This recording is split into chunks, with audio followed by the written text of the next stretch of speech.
Bien,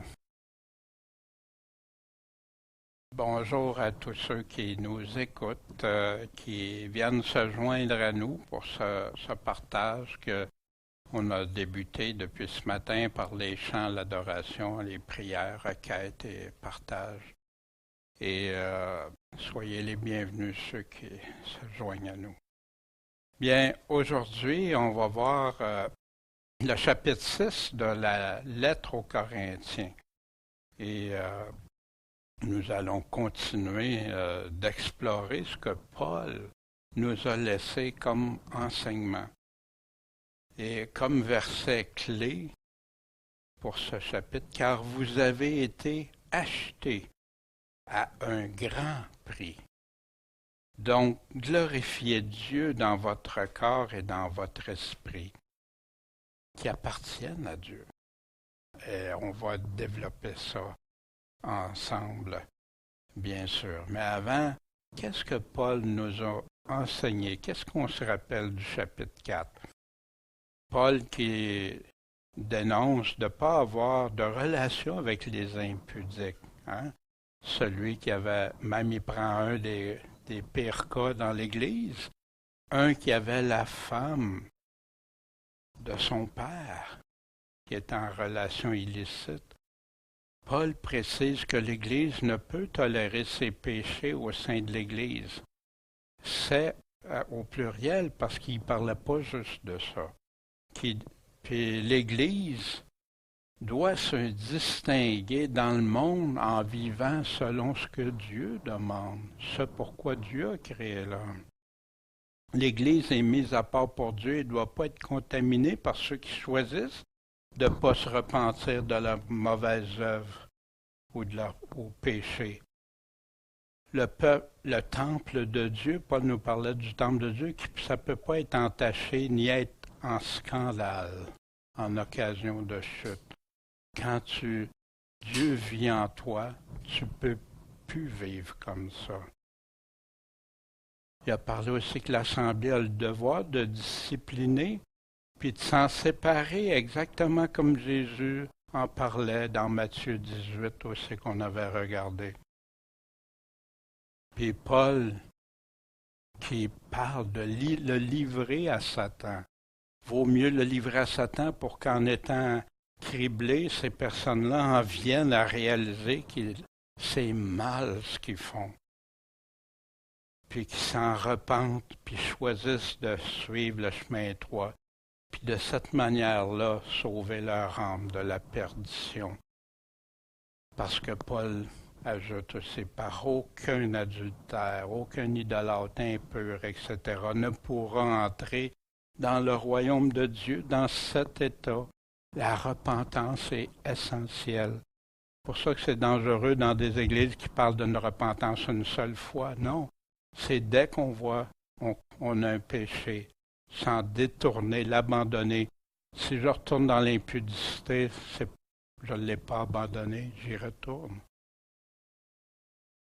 C'est pas une repentance. Une repentance, ça persévère. Bien, aujourd'hui, pour le chapitre 6, Dieu Tout-Puissant, puisses-tu nous aider à bien saisir les paroles de Paul, parce que c'est toi qui as inspiré Paul dans ses paroles. C'est toi qui as donné à Paul la responsabilité d'être un enseignant pour nous instruire, puis nous corriger aussi, nous ramener dans la bonne voie, vivre selon ta justice, Seigneur. Fait que, s'il te plaît, aide-nous à bien le comprendre. On te demande ça en ton nom, Jésus, par ton esprit. Amen. Voici ce que Paul mentionne. Vous vous souvenez, le premier chapitre, on a vu l'impudicité, les choses, puis là, il aborde un autre problème. Quand quelqu'un d'entre vous a un différend avec un autre, un différend, c'est parce qu'il y a quelque chose qui ne va pas. On a de l'opposition, on a quelque chose qui ne marche pas. Puis ça peut être une injustice aussi, ou des fois une perception d'injustice aussi, ou etc. Ose-t-il l'appeler en jugement devant les infidèles? Est-ce que vous allez voir la cour d'autres personnes, ceux même souvent qui méprisent les chrétiens, puis tu vas aller en procès, tu vas aller en cour avec eux autres, plutôt que devant les saints, plutôt que de régler ça entre vous, vous allez régler ça devant des non-croyants. Paul va dire, ne savez-vous pas? Paul répète ça souvent. Qu'est-ce que ça veut dire? Tu dis ça à ton enfant. Tu sais pas que, il sait déjà, hein? Ouais. Ne savez-vous pas que les saints jugeront le monde? Oui, c'est ce qu'on apprend dans la Bible. On va regarder quelques passages ensemble. Puis, et si vous jugez le monde, êtes-vous indigne de juger des moindres choses? Comme ça, tu n'as pas le droit de rien juger. Hein? Voici, quand Jésus a parlé aux apôtres dans Matthieu 19, alors Pierre, prenant la parole, lui dit, voici, on a tout quitté, puis on t'a suivi. Qu'est-ce qui va nous arriver? Et Jésus leur dit, je vous dis en vérité, à vous qui m'avez suivi, que lorsque le Fils de l'homme sera assis sur le trône de sa gloire, à son retour, dans le renouvellement qui doit arriver, Dieu va faire des nouvelles choses. Vous serez aussi assis sur 12 trônes, jugeant les 12 tribus d'Israël. Fait que Jésus a déjà mis ça clair qu'il était pour juger. Mais ici, mais là, il a dit ça aux apôtres, puis là, il est en train de dire aux Corinthiens. Mais allons voir dans la Révélation ou l'Apocalypse au chapitre 2. Voici ce que Jésus dit. Mais tenez ferme seulement ce que vous avez jusqu'à ce que je vienne, jusqu'à mon retour. Car celui qui aura vaincu et qui pratiquera mes œuvres jusqu'à la fin, qui feront ce que Jésus demande, les commandements de Jésus, je lui donnerai puissance sur les nations. Puis il les gouvernera avec un sceptre de fer, et comme on brise des vases d'argile. Comme moi-même j'ai reçu de mon Père. Il est en train, ça quand tu fais ça, c'est parce que tu as la capacité de juger, tu as une capacité de faire. Mais ça, il dit ça juste aux apôtres? Non. Que celui qui a des oreilles écoute ce que l'Esprit dit aux églises, au pluriel. Voici dans l'Apocalypse, Révélation, chapitre 20, versets 4 à 6. Et je vis des trônes, ça c'est après le retour de Jésus-Christ, sur lesquels s'assirent des personnes, et il leur fut donné quoi? De juger. Je vis aussi les âmes de ceux qui avaient été décapités pour le témoignage de Jésus et pour la parole de Dieu, et ceux qui n'avaient pas adoré la bête ni son image et qui n'avaient pas pris sa marque sur leur front. Est-ce que c'est clair qui va être là, à qui vont régner? Ou à leurs mains. Et ils vécurent et régnèrent, régner avec Christ pendant 1000 ans. Mais le reste des morts ne ressuscitera pas jusqu'à temps que les 1000 ans soient accomplis. C'est là la première résurrection. Il va y avoir l'autre après au grand trône blanc. Heureux et saint celui qui a part à la première résurrection. La seconde borne n'aura pas de pouvoir sur eux. Mais ils seront sacrificateurs de Dieu et de Christ et régneront avec lui 1000 ans. Ils auront le pouvoir de juger. Fait que quand Paul parle de ça, c'est pas quelque chose d'inconnu. Ils le savaient, les Corinthiens, pendant 1 an et demi, Paul leur a enseigné. Mais il va plus loin. Ne savez-vous pas que nous jugerons les anges? Wow! Et à plus forte raison, les choses de cette vie. Imagine, tu vas même juger les anges que Dieu a créés. Tu vas avoir à juger ça. Hein? Puis il y a des anges déchus, mais il y a les anges de Dieu aussi. Et voici dans Daniel au chapitre 7, verset 27, il en parle à d'autres endroits, mais et le règne et la domination et la grandeur des royaumes qui sont sous tous les cieux. Ça inclut les anges. Seront donnés à qui? Au peuple des saints du souverain. Qui sont-ils? Son royaume est un royaume éternel et toutes les dominations le suivront et lui obéiront. À Jésus-Christ le roi. Mais quand il dit qu'il va partager son trône, qu'il va donner des trônes pour juger, pour régner, c'est triste, il y a des frères qui ne croient pas aux paroles du millénium de Jésus. Pourtant, c'est Jésus. Ils ne savent pas que ça vient de Origène et par la suite avec Saint-Augustin qui a mis le millénium comme seulement une image. Comme si c'était seulement allégorique. Quelle tristesse. Jésus le dit, puis Jésus le répète, il va le répéter. Puis il y a plein de choses qui ne pourraient pas. S'il n'y a pas de millénium, comment ça se fait que le règne est rendu, puis qu'il y en a qui meurent jeunes encore? Fait que c'est même pas rendu l'éternité. Encore, il y a un temps, il y a un jour que Dieu avait promis à Israël, puis à ceux qui seraient avec Jésus, qui vont être dans la première résurrection. Et au verset 4. Donc, si vous avez des procès pour les affaires de cette vie, vous prenez pour juge des gens qui sont méprisés de l'Église. Wow! Pour les affaires de cette vie. C'est vraiment là qui est le point central.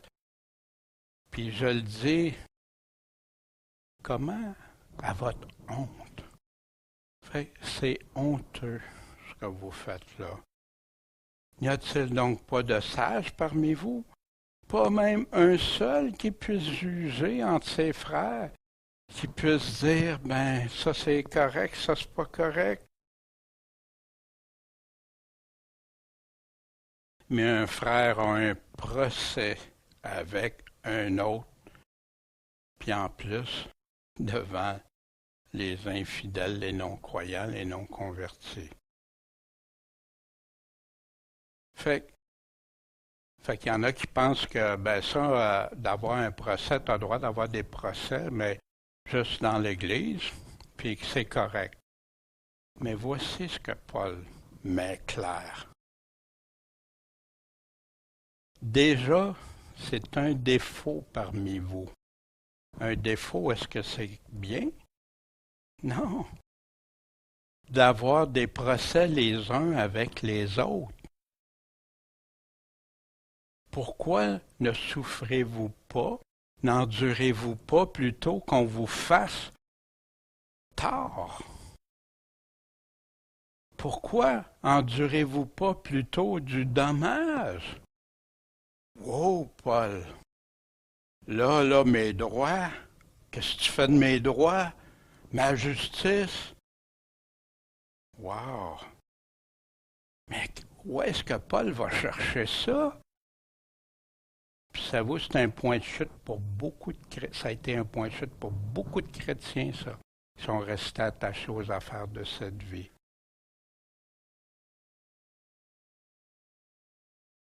Mais je vous dis, à vous qui m'écoutez, qui, Jésus parle à qui? À ceux qui veulent l'écouter. Aimez vos ennemis. Faites du bien à ceux qui vous haïssent. Aïe aïe. Bénissez ceux qui vous maudissent. Puis priez pour ceux qui vous outragent. Mais, hey, il me demande d'être un loser. Hein? Qu'est-ce que tu es en train de dire là, Jésus? Non, il est en train de te dire, tu vas être un gagnant.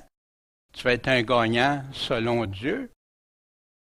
Peut-être devant le monde ou certains des pensées du monde ou du cœur humain, tu peux avoir l'air d'un loser, mais c'est le contraire. Tu es un gagnant parce que qu'est-ce qui prend du courage? Qu'est-ce qui enlève l'orgueil, le moi? Qu'est-ce de plus qui fait ça que quand ça vient jouer dans toi-même, le respect que d'autres peuvent avoir de toi, que tu te sens piétiné, méprisé? Ça vient nous chercher. Ils ne me respectent pas. Hein? Puis là, en plus, ils m'haïssent. Ils me font du mal. C'est quoi la réponse? Aime-les, fais du bien, bénis, faire du bien, priez. Puis là, il continue pour être sûr que c'est bien compris. Puis ça, j'ai entendu ça tellement souvent tordu, ces paroles-là, les enseignements tordus. Mais voici, à celui qui te frappe sur une joue, présente aussi l'autre. Il disait ça à qui, là? À des gens qui étaient sous l'Empire romain, qui avaient à subir toutes sortes de pressions, toutes sortes d'injustices. Présente-lui l'autre jour. Hein? Fait qu'il y en a, ben non, avant que je fasse ça, pourquoi qu'il dit ça? Parce que oui, tu te fais frapper, mais aussi, mais regarde, c'est ça. Tu te défends, t'empêches. Oh, hey, là, Jésus, tu me demandes des choses même trop fortes pour moi. Ben, continuons. Présente aussi l'autre à celui qui t'ôte ton manteau. Puis à celui qui t'ôte ton manteau, refuse pas ta tunique. Il veut ça? Ben, vas-y. Donne à quiconque te demande, et si quelqu'un t'ôte ce qui est à toi, redemande-les pas.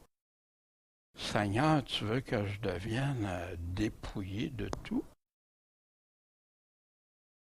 On va voir pourquoi il dit ça. Redemande-les pas. Et ce que vous voulez que les hommes vous fassent, faites-le leur aussi de même. Puis il explique le pourquoi. Parce que si vous n'aimez que ceux qui vous aiment, quel gré vous en sera-t-on? Puisque les gens de mauvaise vie aiment aussi ceux qui les aiment. Tout le monde peut faire ça. Mais le monde va réagir comment si tu essaies d'y enlever quelque chose, si tu le frappes, si tu fais. Ils réagissent comment? Mais Jésus, il a réagi comment quand on l'a maltraité? Jésus, es-tu devenu... mais c'est à l'image de Jésus. Un enfant de Dieu devient l'image de Jésus-Christ. Puis oui, ça vient nous chercher. Puis oui, ça va jouer dans le fond des tripes. Mais c'est ça que Jésus demande à ceux qui l'aiment, ceux qui lui obéissent vraiment. Pourquoi? Ça fait détruire le moi, moi. L'égoïsme du monde, puis tout ça. Jésus ne veut pas que tu souffres tout, que tu donnes toutes tes affaires, puis tout ça, à moins qu'il te le fasse comprendre clairement. Mais quand ça arrive, des situations comme ça, c'est qui va primer? Dieu ou toi? Puis si vous faites du bien que Jésus poursuit à ceux qui vous font du bien, quel gré vous en sera-t-on? Puisque les gens de mauvaise vie font la même chose. Ils ne sont pas chrétiens, puis ils font ça aussi. Qu'est-ce qui distingue un chrétien? Qu'il soit à l'image de Jésus, qu'il fasse comme Jésus. Et si vous prêtez qu'à ceux de qui vous espérez recevoir, quel gré vous sera-t-on? Vous en sera-t-on? puisque les gens de mauvaise vie prêtent aussi aux gens de mauvaise vie, afin d'en recevoir l'appareil. Mais aimez vos ennemis, faites du bien, même quand ils vous font du mal. Prêtez sans rien espérer, et votre récompense sera grande. Pourquoi? Parce que c'est Dieu qui va te récompenser. C'est Dieu qui va avoir vu ça, ce que tu as enduré par amour pour lui, comme son Fils a enduré des choses par amour pour le Père puis pour nous, racheté à grand prix. Et vous serez les enfants du Très-Haut. Tu veux être enfant du Très-Haut, ça va avec. C'est ça. Pourquoi? Parce qu'il est bon envers les ingrats et les méchants. Wow, Dieu, t'es bon pareil avec eux autres. Oui, merci Seigneur, parce que j'aurais été. Mais j'étais méchant et ingrat.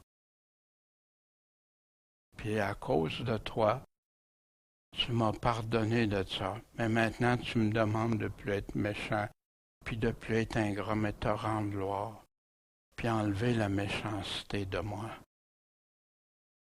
Soyez donc miséricordieux, comme votre Père est miséricordieux.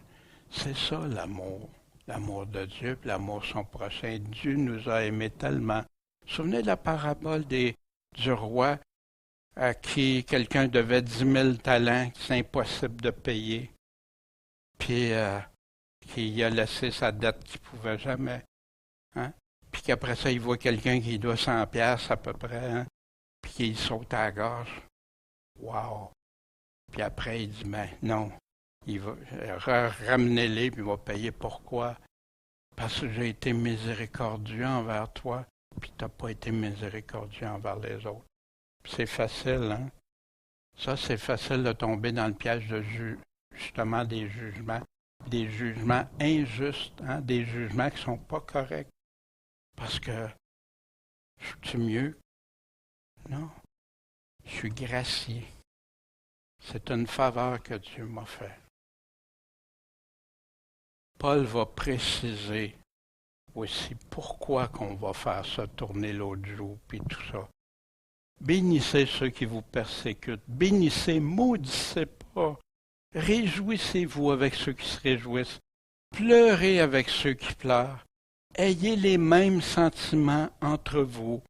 Aspirez pas aux grandeurs, mais accommodez-vous aux choses humbles, que ce soit en façon, en manière d'être, ou en bien matériel, ou en quoi que ce soit.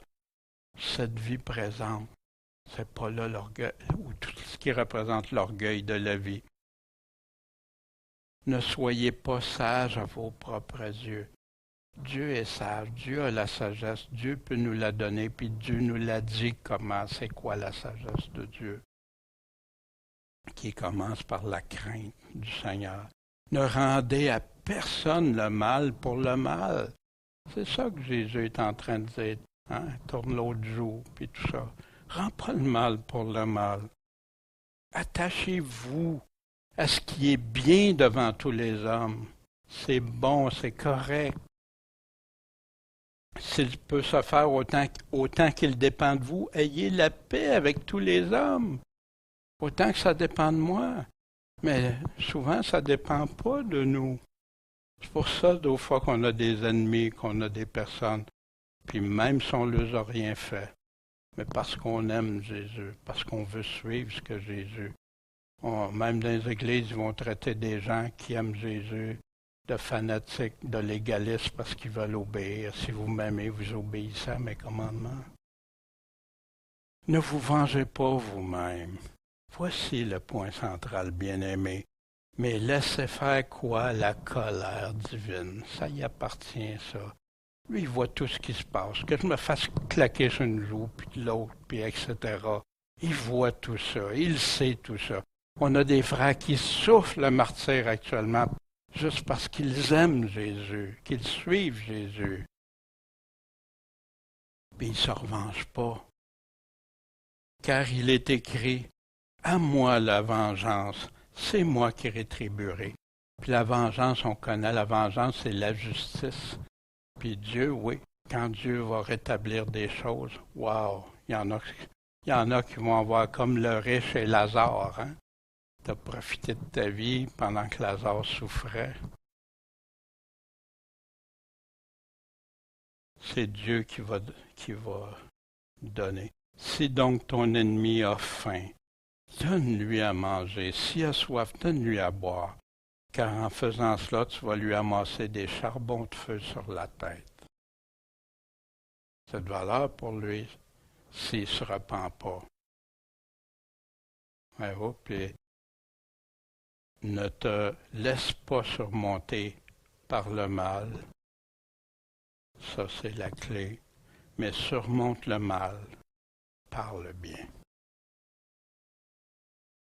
Puis, voyez-vous, si la personne continue, persévère à faire ça, c'est à Dieu. Ça appartient à Dieu de s'en occuper. Puis c'est pour ça que si cette personne-là ne change pas, ne se détourne pas de sa méchanceté, de ces choses-là, il amasse des choses sur sa tête qu'il va payer au bout du compte.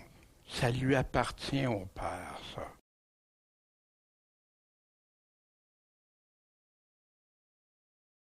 Puis Paul continue. Mais c'est vous-même qui faites du tort, puis vous causez du dommage, et même à vos frères. Mais là, de qui est en train de parler? C'est vous-même qui faites du tort, c'est vous, puis à vos frères. De qui il veut parler quand il dit vous-même? De quoi qu'il est en train de dire dans le contexte, hein? La phrase juste avant. C'est déjà un défaut parmi qui? Parmi vous. D'avoir des procès les uns avec les autres. De qui parle? De ceux qui ont des procès les uns envers les autres. Puis pourquoi ne souffrez-vous pas plutôt qu'on vous fasse du tort? Pourquoi ne supportez-vous, vous, pas plutôt du dommage? À qui parlez-vous? C'est vous-même qui faites du tort. Les chrétiens qui allaient à Corinthe ne mettaient pas l'évangile de Jésus-Christ en pratique. Parce que l'évangile de Jésus-Christ, lui dis-tu d'avoir des procès les uns envers les autres? C'est tout le contraire.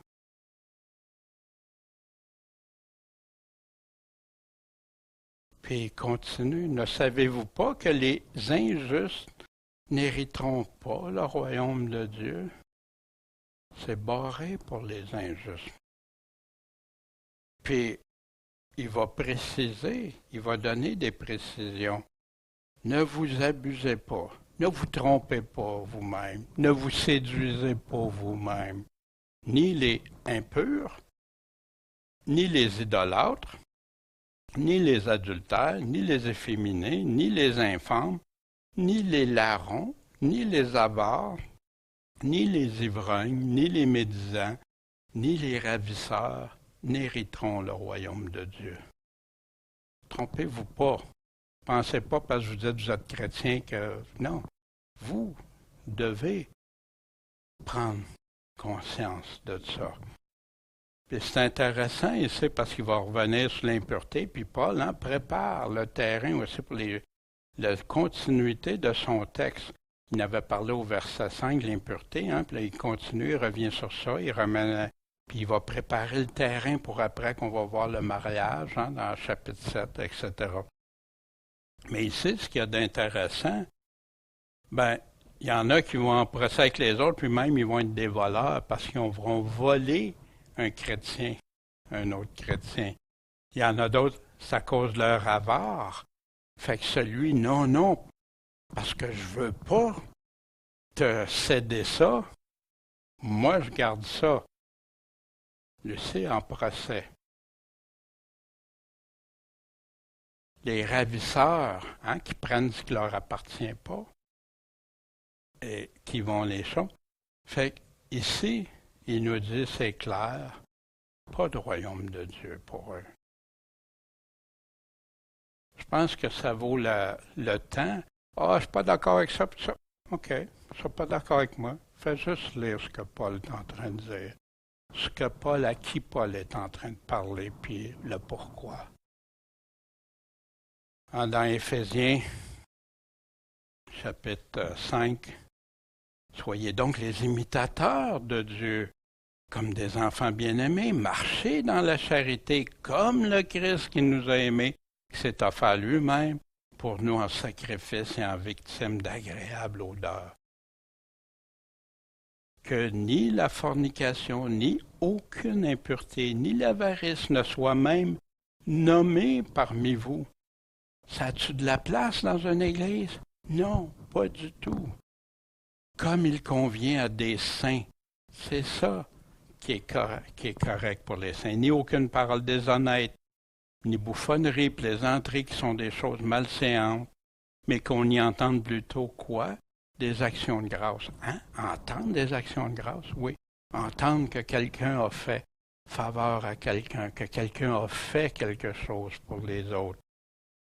Puis que remercier Dieu pour la faveur. Car vous savez ceci. Fait que c'est là qu'on peut savoir héritier du royaume de Dieu, de sa colère. Aucun fornicateur. Aucun, ça veut dire quoi? Aucun. Ben ouais, mais je suis chrétien, moi, fait que je peux... Ah ouais, on va voir ça.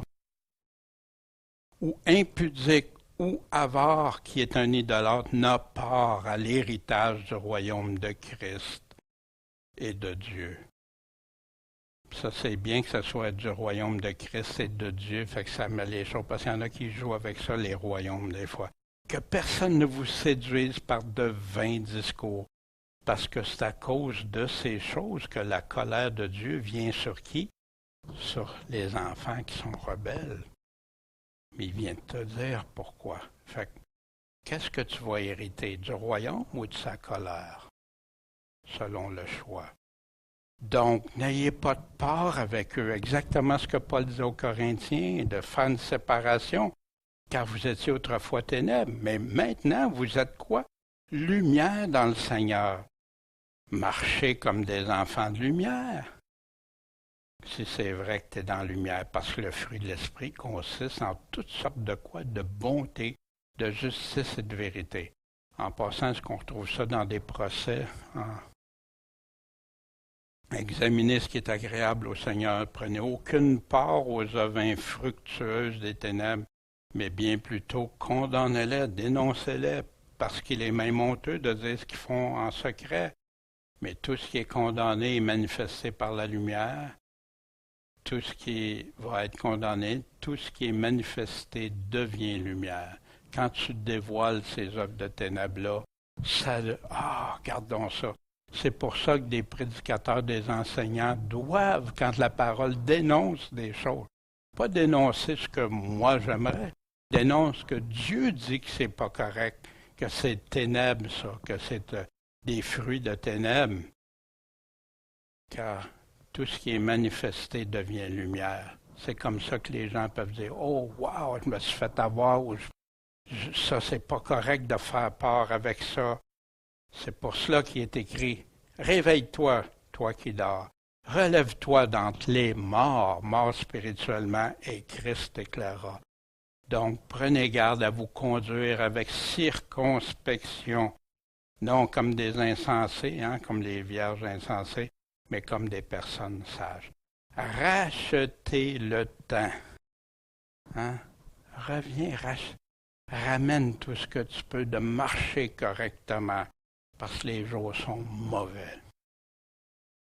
Dans Galates, la même chose, les œuvres de la chair, l'adultère, fornication, impureté, dissolution, idolâtrie, enchantement, inimitié, des chicanes, des querelles, des jalousies, animosité, disputes, divisions, sectes, des envies, des meurtres, l'ivrognerie, débauches et choses semblables. Je vous dis d'avance, comme je vous l'ai déjà dit, que ceux qui commettent de telles choses n'hériteront pas le royaume de Dieu. Paul le répète dans plusieurs de ses lettres. Il décrit ceux qui ne l'auront pas. Ouais, mais moi, je suis chrétien. C'est là que Jésus dit que ceux qui l'écoutent, qui ne mettent pas ses paroles en pratique, ou qu'est-ce qui va leur arriver, mais ceux qui les mettent en pratique, ou quelles vont être la fin. Les envies, les meurtres, les ivrogneries, les débauches et les choses semblables.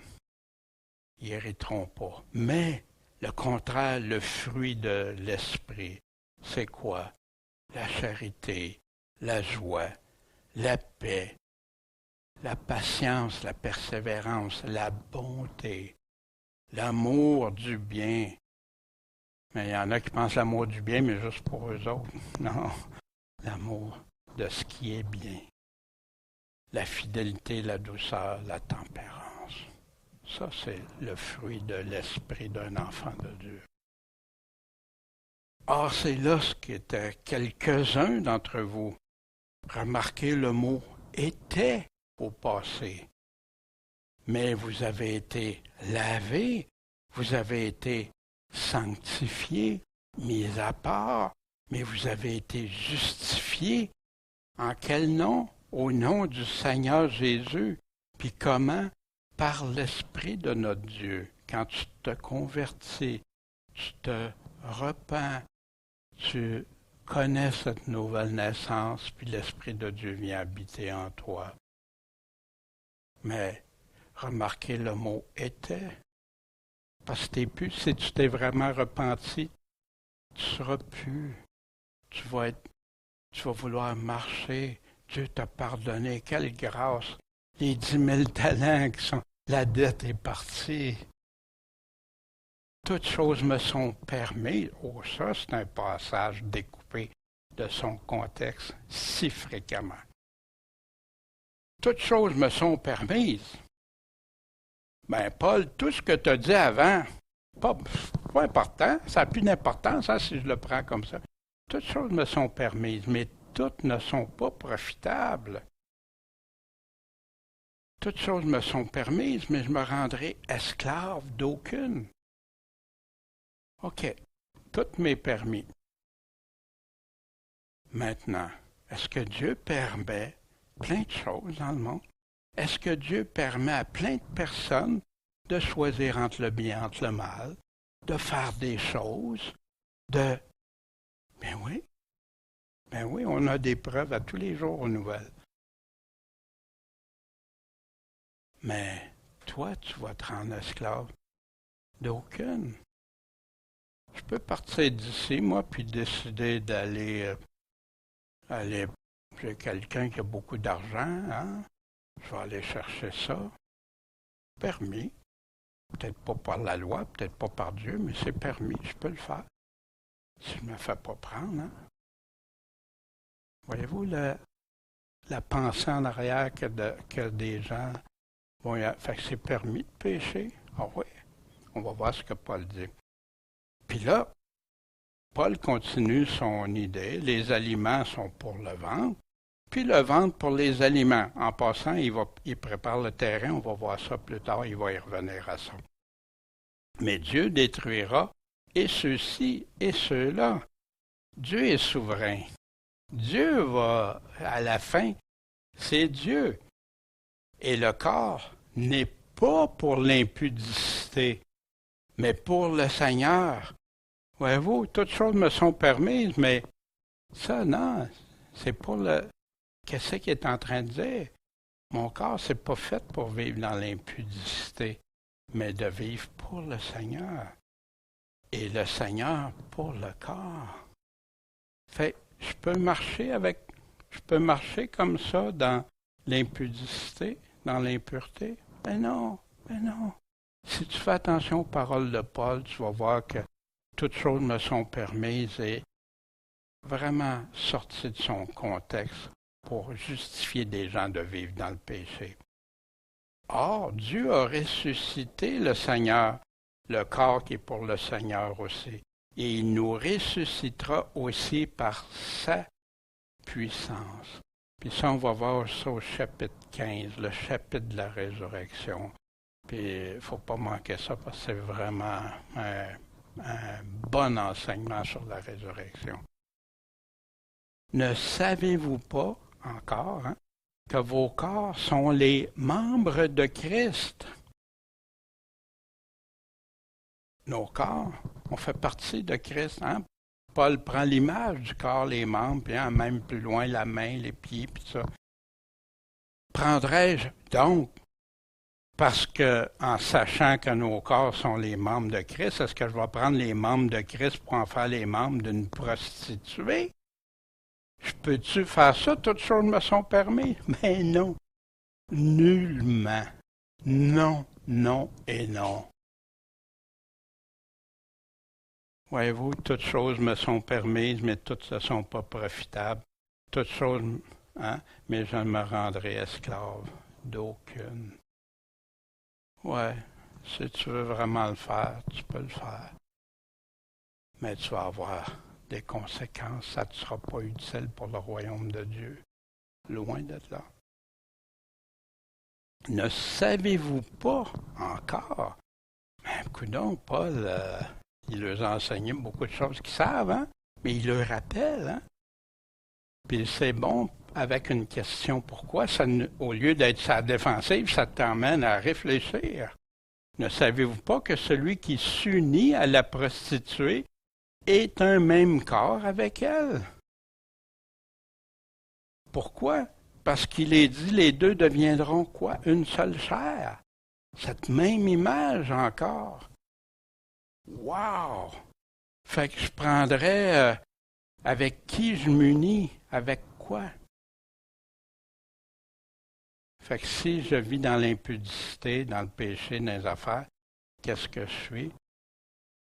C'est comme si je vivrais avec une prostituée. Je suis uni avec une prostituée au lieu d'être uni comme membre dans le corps de Christ. Mais celui qui s'unit au Seigneur est un même esprit avec lui. Je peux-tu être dans l'impudicité, dans les procès, dans toutes sortes d'affaires quand je suis dans le même esprit que Jésus? Mais non. Fait que si tu es dans le même esprit, qu'est-ce que tu vas faire? Fuyez, sauvez-vous de la fornication. Quelque autre péché que l'homme commette, c'est en dehors de son corps. Mais le fornicateur pêche contre son propre corps. Vous vous souvenez aussi, devient une seule chair, voyez-vous les dégâts. Puis en passant, la fornication, je vais en profiter ici pour parler que la fornication, oui, l'impureté du corps, mais aussi la fornication ou adultère envers Dieu, c'est aussi une fornication. Fait que parfois, vous allez voir d'autres textes. N'oubliez jamais ça. On peut faire la fornication envers Dieu, c'est d'aller voir ailleurs que Dieu. Ailleurs que qu'est-ce que Dieu dit. Il y en a beaucoup qui le font sans s'en rendre compte ou qui vont croire d'autres choses que Dieu n'a jamais dit. Fuir la fornication. Paul nous parle aussi que celui qui commet la fornication, c'est contre lui, son propre corps. On vous prie, on vous conjure par le Seigneur Jésus. Comme vous avez appris de nous de quelle manière il faut vous conduire pour plaire à Dieu, que vous le fassiez toujours plus. Oui, parce que des chrétiens, parfois, qui sont en cheminement, comme Paul prend le temps aux Corinthiens de leur expliquer, pour qu'ils se débarrassent de tout ce qui ne plaît pas à Dieu. Puis quand ils le savent, qu'ils en fassent la repentance et le choix de le suivre après. Parce que vous savez quel commandement, ceux qui disent les commandements, non, quel commandement on vous a donné au nom du Seigneur Jésus. En effet, c'est ici la volonté de Dieu que vous soyez sanctifiés, marchez mis à part, marchez saintement, que vous vous absteniez de la fornication, que chacun de vous sache posséder son corps, dans quoi? La sainteté et dans l'honnêteté. J'ai entendu plein de prédicateurs qui disent « ceux qui veulent vivre la sainteté, puis tout ça, vous voulez vous sauver par vos œuvres. » Wow! Dis-les à Paul. C'est en train de dire le contraire de ce que Paul dit. Et dans l'honnêteté, sans vous livrer à des passions déréglées, comme les gentils qui ne connaissent pas Dieu. Vous autres, faites pas ça. Paul continue. Ne savez-vous pas, je ne sais pas, calculer le nombre de fois qu'il répète cette phrase-là, que votre corps est le temple du Saint-Esprit qui est en vous. Le temple, c'est la tente, l'abri, l'endroit où Dieu, l'habitation, où qu'est-ce qui habite dans notre corps? Le temple du Saint-Esprit, de l'Esprit de Dieu, l'Esprit qui est en vous, qui vous a été donné de Dieu, quand à la nouvelle naissance, puis que vous n'êtes pas à vous-même. Mais non, moi, c'est moi, là. Non, tu t'appartiens plus, parce que quand tu as donné ta vie à Christ, tu as dit que c'était lui qui devenait le roi, le Seigneur de ta vie, plus toi. Voici aux Romains, chapitre 14. En effet, aucun de nous ne vit pour lui-même, et aucun de nous ne meurt pour lui-même. Si nous vivons pour le Seigneur. Si nous mourrons pour le Seigneur. Soit donc que nous vivions, que nous mourions, nous sommes au Seigneur. Ça, c'est déterminé, coûte que coûte. C'est Dieu, pour Dieu. C'est pour cela que Christ est mort et qu'il est ressuscité, qu'il a repris la vie afin de, quoi? Dominer, être le roi des rois sur les morts et sur les vivants. Le temple, l'image du temple que seul le grand sacrificateur pourrait rentrer une fois où Dieu résidait dans le Saint des Saints, puis l'endroit où Dieu habitait. Maintenant, c'est en nous. Puis, il l'a donné à chacun qui l'aime, qui veut l'aimer, qui veut le suivre, qui veut lui rester fidèle.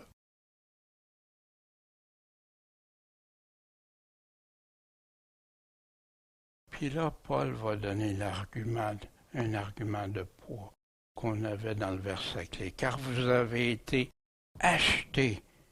J'étais à vendre. Ouais, Dieu t'a acheté. Et t'a racheté de ta manière, on va voir ça, à un grand prix. C'est quoi le grand prix? Mourir, verser son sang précieux sur la croix. Donc, glorifier Dieu, ou dans votre corps et dans votre esprit, qui appartiennent à Dieu. Fait que, voyez-vous, toutes choses me sont permises, puis là, non. C'est pas tout m'est permis, comme certains veulent l'interpréter. L'esclave qui a été appelé par le Seigneur est l'affranchi du Seigneur. De même aussi, l'homme libre qui a été appelé est, quoi? L'esclave de Christ. On va voir ça, Dieu voulant, la semaine prochaine. Puis aller en détail. Vous avez été achetés à un grand prix. Devenez pas esclaves des hommes. Restez serviteurs de Dieu. Marchez pour Dieu. Dans Romains 12 aussi, je vous exhorte donc, frères, par les compassions de Dieu, à offrir vos corps en sacrifice vivant, saint, agréable à Dieu. C'est votre culte raisonnable. Vous savez qu'il y en a qui se disent en communion, en relation avec le Seigneur. Sans ça, c'est un culte raisonnable de faire ça. Ne vous conformez pas au siècle présent, mais soyez transformés par le renouvellement de votre esprit. Choses anciennes finies, maintenant nouveau, en nouveauté, afin que vous éprouviez que la volonté de Dieu est bonne, agréable et parfaite. Puis un chrétien qui met ça en application le sait, puis ça le convainc de plus en plus, puis est heureux de servir le Seigneur. Quoi qu'il arrive, quoi qu'il se fasse moquer, puis il est prêt à tourner l'autre jour. Pourquoi acheter à grand prix? Voici ce que Pierre nous dit. Comme des enfants obéissants, ne vous conformez pas aux convoitises de votre ignorance d'autrefois, Mais comme celui qui vous a appelé est saint, soyez vous-même saints. Saint dans quoi? Fait qu'il y en a, ben, je suis déjà saint, j'ai été sanctifié. Mais dans toute votre conduite ici, en effet, il est écrit, soyez saints car je suis saint. Et si vous invoquez comme votre Père celui qui est sans faire exception de personne, juge selon l'œuvre de chacun. Oh, moi, je suis le chouchou du Seigneur. Non, parce que, voici, il juge droiture, correctement. Selon quoi? Selon l'œuvre, selon ce que je fais. Conduisez-vous avec crainte durant le temps de votre habitation passagère ici. Ici-bas, sachant que vous avez été rachetés de quoi? De la vaine manière de vivre. Comme tu vivais avant de te convertir, et que vous avez hérité de vos pères, mais vous avez été délivrés par un précieux sang, comme d'un agneau sans défaut et sans tache, à grand prix, mais pour plus vivre, racheter de la vaine manière de vivre d'autrefois. T'es plus dans cette manière-là. Donc, Pierre nous dit, ayant rejeté toutes sortes de mal, de malice, de fraude, de dissimulation, d'envie, médisance, désirez avec ardeur, comme des enfants nouvellement nés. Le lait spirituel est pur afin que vous croissiez par son moyen. Voyez-vous, Paul, ce qu'on a vu récemment, parlait qu'il était comme des bébés au lait, mais c'est parce qu'il n'avait pas grandi. Il n'avait pas grandi dans le Seigneur. Ici, Pierre parle d'un autre aspect. Désirez ça, le lait spirituel est pur, comme un bébé pour grandir. Les autres, c'est parce qu'ils n'avaient pas grandi, puis ils voulaient rester comme ça.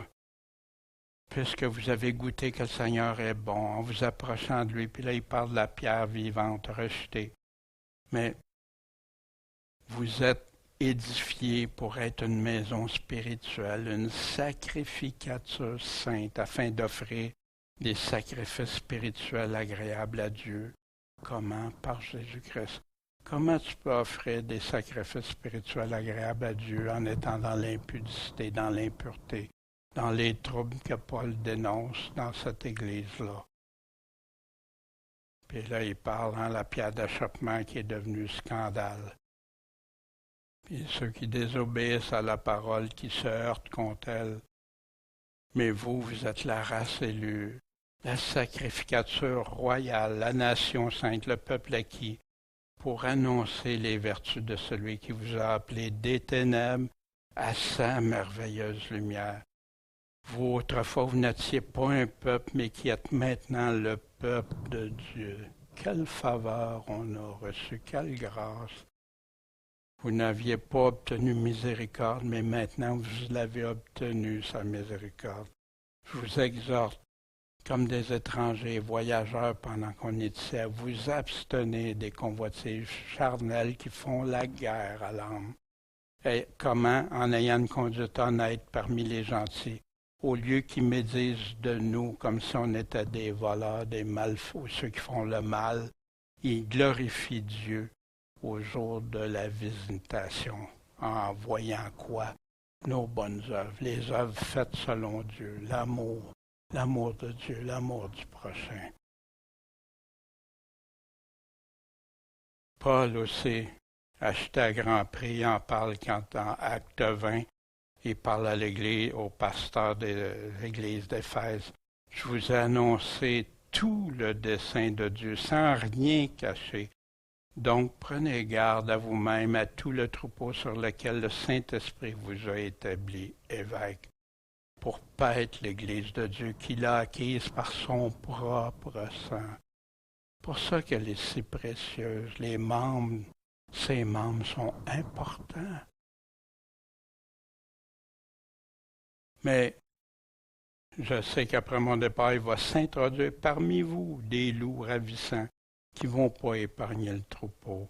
Ils vont détruire le troupeau. Il va s'élever parmi eux des hommes qui vont annoncer des doctrines pernicieuses. Dites-moi, une doctrine pernicieuse, c'est-tu de dire de vivre selon ce que Paul nous a dit, Pierre et tout ça? vivent dans la sanctification, dans le danger, ou de ceux qui te disent, ben non, tu peux vivre comme ça, tout t'est permis, puis tu vas être sauvé pareil. Les hommes qui vont annoncer des doctrines afin d'attirer les disciples après eux. Donc, veillez, soyez sous vos gardes. Pendant 3 ans, je n'ai pas arrêté nuit et jour de vous avertir avec larmes. Maintenant, je vous recommande à Dieu et à sa parole, la parole de sa grâce, lui qui peut nous édifier puis nous donner l'héritage avec tous les saints. Voici encore, parce que c'est important sur celui-là, toutes choses me sont permises, puis Paul ne pourrait pas dire 2 choses qui se contredisent, guidé par l'Esprit Saint. Hein? Quoi donc? Pécherons-nous parce que nous ne sommes pas sous la loi, mais sous la grâce? Nullement, non, non, non. Ne savez-vous pas que si vous vous rendez esclave de quelqu'un pour lui obéir, vous êtes esclave de celui à qui vous obéissez, soit du péché pour la mort, soit de l'obéissance pour la justice? Libre, hein? Je suis en liberté, tout m'est permis. Mais grâce soit rendue à Dieu de ce que, après avoir été esclave du péché, vous avez obéi de cœur à la règle de doctrine qui vous a été donnée. C'est-à-dire, vous repentez puis vous vivez plus selon ça. Or, ayant été affranchis du péché, libérés, vous êtes devenus quoi? Libres, esclaves de la justice, au service de la justice. Je parle souvent l'usage des hommes. Comme vous avez livré vos membres pour servir l'impureté et l'injustice pour l'iniquité, ainsi livrez-les maintenant comme esclaves à la justice pour la sainteté. Voyez-vous, tout m'est permis. Savez-vous le cœur des hommes qui aiment mieux entendre tout m'est permis pour vivre comme je veux vivre? Ou le cœur de ceux qui disent, ben non, je veux être tout permis pour vivre comme Christ le demande? Quels fruits retiriez-vous des choses dont vous avez honte présentement? Autrefois, vous étiez libres à l'égard de la justice. Leur fin, c'est la mort, mais maintenant, affranchis du péché et esclaves de Dieu, vous en retirez pour fruit quoi? La sainteté. Puis pour la fin de ça, si tu fais ça, c'est la vie éternelle. Car le salaire du péché, c'est quoi? C'est la mort. Il y en a qui disent, je peux continuer à pécher, puis il n'y a pas de problème. Non, confesse-le, repens-toi. Va devant le trône de la grâce. Mais abandonne-le. C'est la mort. Mais le don de Dieu, c'est quoi? C'est la vie éternelle. Mais comment? En Jésus-Christ. Puis qu'est-ce que Jésus-Christ nous demande de faire?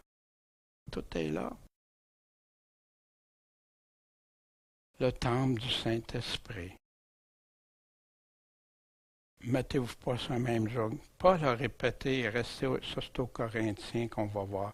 Qu'est-ce qu'il y a de commun entre la justice et l'iniquité? Entre la lumière et les ténèbres, entre Christ et Bélial? Quelle part a le fidèle puis l'infidèle? Quel rapport entre le temple de Dieu puis les idoles? Vous êtes le temple du Dieu vivant. Comme Dieu l'a dit, j'habiterai au milieu d'eux et j'y marcherai, je serai leur Dieu. Ils seront mon peuple. C'est pourquoi sortez du milieu d'eux et vous séparez. De qui est en train de parler? Ceux qui vivent dans les ténèbres, ceux qui veulent continuer de vivre dans les ténèbres, ceux qui continuent dans l'iniquité au lieu de la justice, ceux qui suivent Bélial au lieu de Christ. Je serai leur Dieu, ils seront mon peuple. Touchez pas à ce qui est impur, séparez-vous, et je vous recevrai. Et je serai votre Père, et vous serez mes fils et mes filles, dit le Seigneur Tout-Puissant. Est-ce que c'est compliqué? C'est clair. libre de vivre dans l'impureté, encore dans Romains. Hein? L'affection de la chair, c'est la mort. L'affection de l'esprit, c'est la vie et la paix. Ceux qui sont dans la chair ne peuvent pas plaire à Dieu. Puis il parle à ceux, si c'est vrai que l'Esprit de Dieu habite à vous, bien vous allez faire mourir les œuvres du corps. Puis là, vous allez vivre. Je le laisserai pour ceux qui veulent le lire. La tendance moderne amène à plus craindre Dieu, à abaisser les standards de Dieu. Puis je sais que nous, on le sait, ça. Mais je crois que c'est important. Paul le répète, Jésus le répète, et les apôtres le répètent. Puis on a toujours besoin. Encore deux choses, le péché, l'impureté, puis les fausses doctrines. C'est toujours, ça revient. Mais qui prend les standards de Dieu au sérieux au sujet de ses paroles, alors que Jésus nous a répété que celui qui a des oreilles entende, écoute. Les critères, les standards de Dieu. L'homme, souvent, les rabaisse.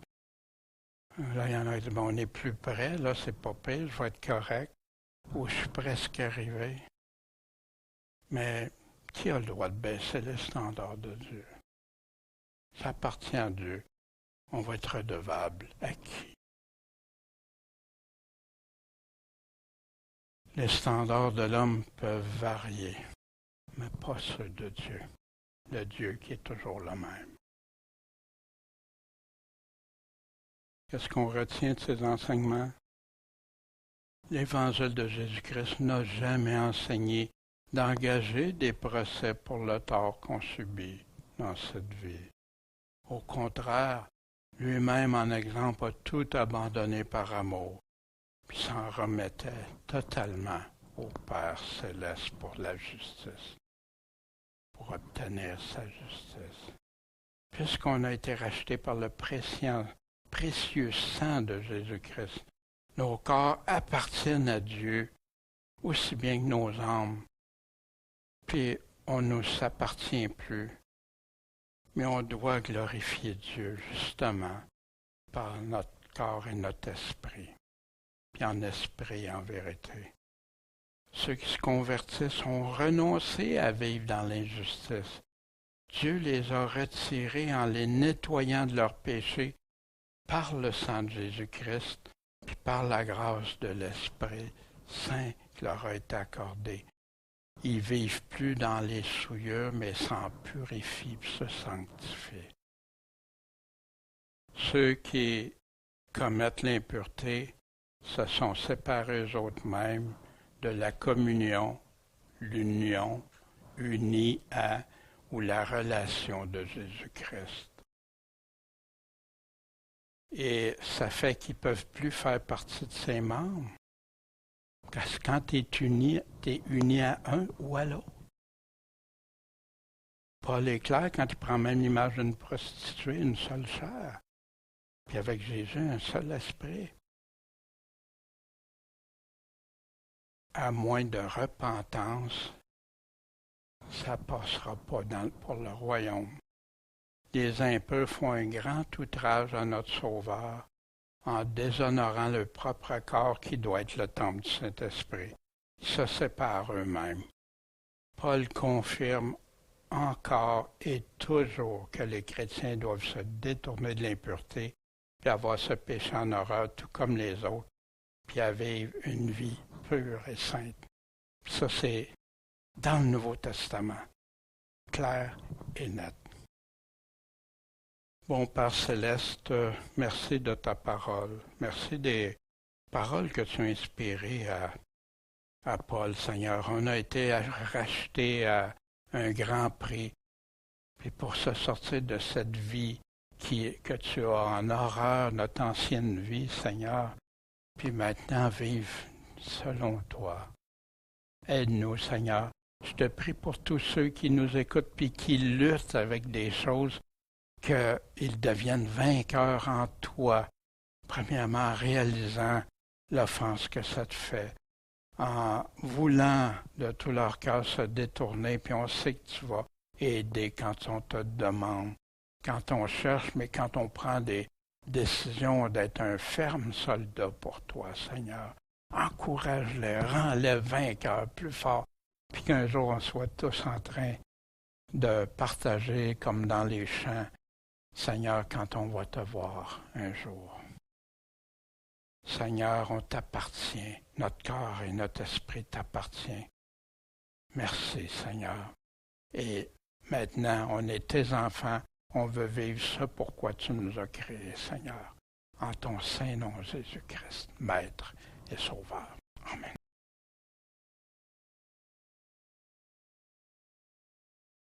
La semaine prochaine, ça va être, je vais vous lancer sur le mariage, célibat, etc.